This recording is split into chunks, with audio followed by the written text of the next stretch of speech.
Journalist Martin Bashir interviewed Diana for the BBC current affairs show Panorama. The interview was broadcast on the 20th of November 1995. Diana discussed her own and her husband's extramarital affairs. Referring to Charles' relationship with Camilla, she said, "Well, there were 3 of us in this marriage, so it was a bit crowded." She also expressed doubt about her husband's suitability for kingship. Authors Tina Brown, Sally Budell-Smith, and Sarah Bradford support Diana's admission in the interview that she had suffered from depression, rampant bulimia, and had engaged numerous times in the act of self-mutilation. The show's transcript records Diana confirming many of her mental health problems, including that she had hurt her arms and legs.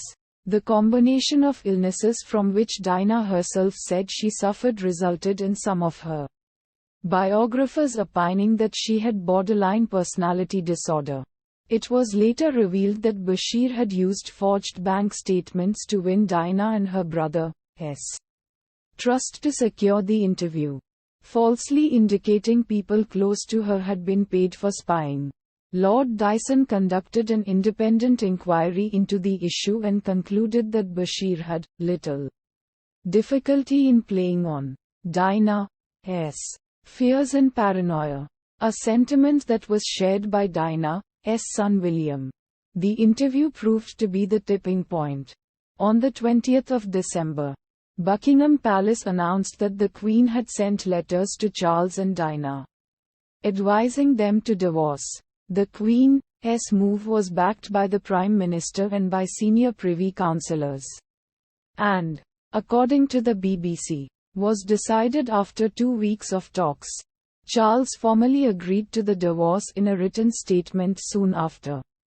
In February 1996, Diana announced her agreement after negotiations with Charles and representatives of the Queen, irritating Buckingham Palace by issuing her own announcement of the divorce agreement and its terms.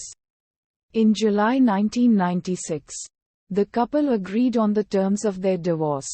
This followed shortly after Diana's accusation that Charles' personal assistant Tiggy Legge-Burke had aborted his child, after which Legge-Burke instructed her solicitor Peter Carter-Ruck to demand an apology. Diana's private secretary Patrick Juffson resigned shortly before the story broke, later writing that she had exulted in accusing Legge-Burke of having had an abortion. The rumors of Legge-Burke's alleged abortion were apparently spread by Martin Bashir as a means to gain his Panorama interview with Diana. The decree nisi was granted on 15 July 1996 and the divorce was finalized on 28 August 1996. Diana was represented by Anthony Julius in the case. The couple shared custody of their children. She received a lump sum settlement of £17 million, equivalent to £34 million in 2021, as well as £400,000 per year. The couple signed a confidentiality agreement that prohibited them from discussing the details of the divorce or of their married life. Days before, letters patent were issued with general rules to regulate royal titles after divorce. Diana lost the style, Her Royal Highness, and instead was styled Diana, Princess of Wales, as the mother of the prince expected to one day ascend to the throne. She continued to be regarded as a member of the royal family and was accorded the same precedence she enjoyed during her marriage. The Queen reportedly wanted to let Diana continue to use the style of Royal Highness after her divorce, but Charles had insisted on removing it.